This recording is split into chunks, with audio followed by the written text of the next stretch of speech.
Good evening, everyone. This is Randy.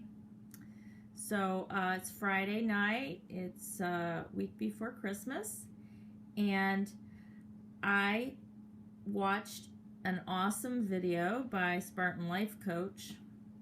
I will try to remember to put the link in the description box of this video, and unfortunately I cannot take credit for any of this discovery. Apparently he got the information from Sam Vaknin, and it just made so much sense to me. I've still been kind of letting the ideas percolate in my head, and what his video was about was he was trying to put into words and summarize an idea that Sam gave him, and it's a new idea, and it's regarding the narcissist's false self, except it sounds like there are kind of like two false selves, and it made so much sense. So I'm going to try to summarize it my own way, and I'm sure there's going to be more to learn on this fascinating topic. And I'm calling this video the compartmentalized personality of the narcissist, because that's sort of how I see it. So you have one narcissist, and rather than having a false self and a true self, the idea is that the narcissist has like two false selves. One of the false selves is a strong, bullying type, independent, dominant, grandiose, and could be considered overt, the overt part of the personality, but it doesn't necessarily mean they're overt to people outside their household.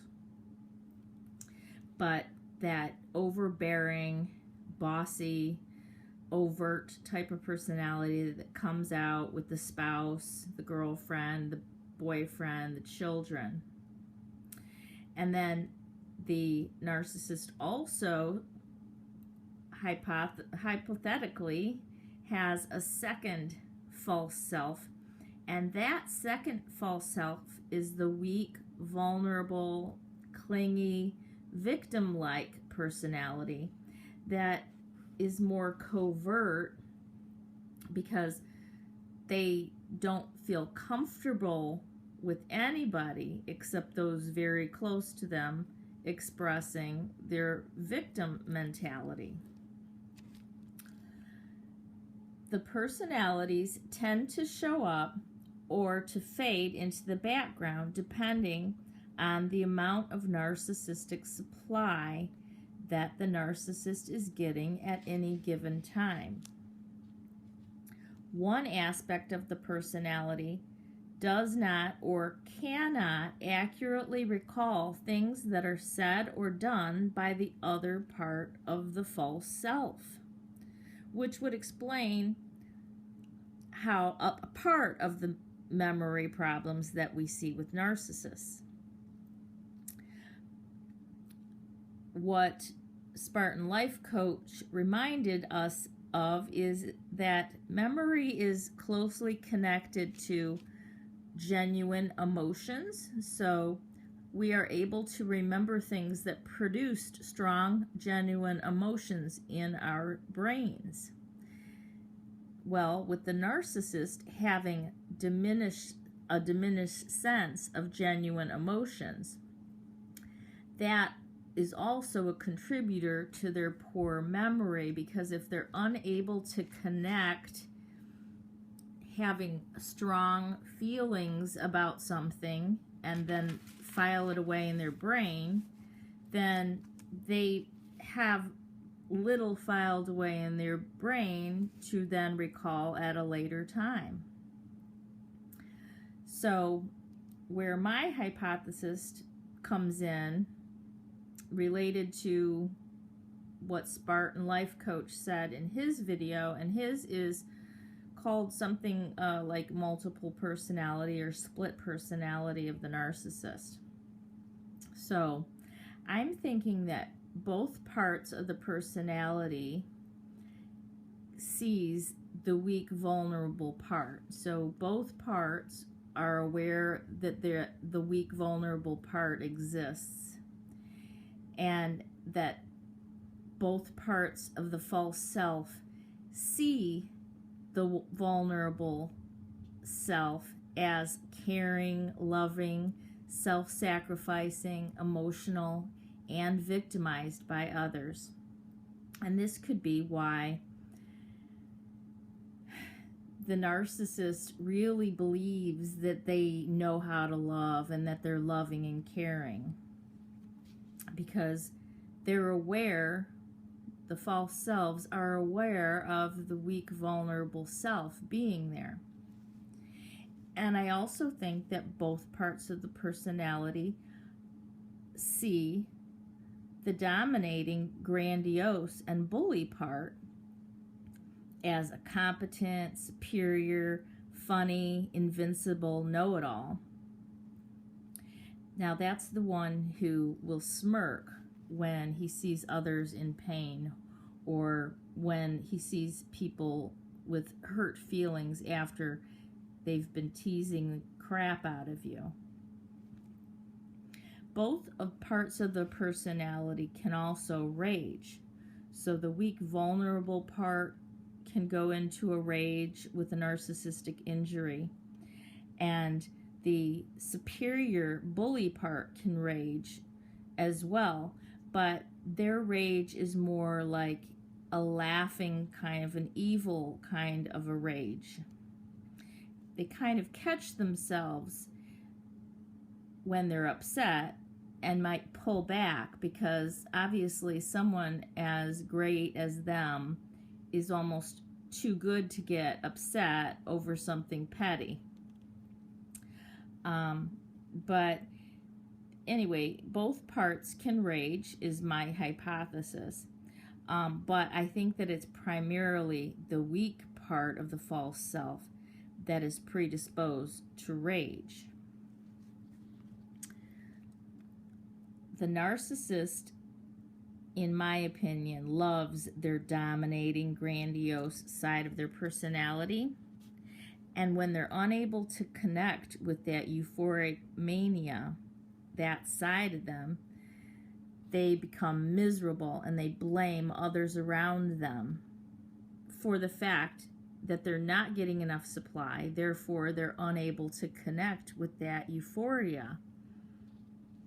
However, when they're achieving the strong, grandiose side, they're also unbearable to be around. So they become giddy and hyperactive, in a sense, just high on supply. They're super annoying and hurtful, careless, and they take a lot of risks during that time while they're in that euphoric state. So Spartan Life Coach gave an example of how a narcissist can actually go for a long period of time in that weak, vulnerable state, kind of being short on supply. And I can identify that being my narcissist when I met him, and for several years.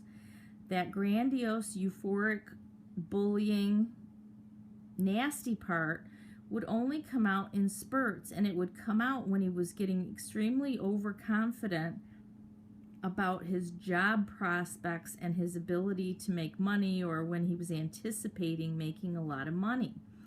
Other than that, he saw his life as something that, he was victimized all the time by his kids or his mother or his customers, and how he hadn't gotten his fair share of this or that, or he was broke, or always having to pay money for his child support and not being able to have a new car or the things that he wanted. So he was in that constant state of weakness or vulnerability, but actually that part was what drew me in, because I was always trying to help him get on his feet, help him deal with the problems that he was having with his kids or his mother, and bring him up a little bit out of that weakness.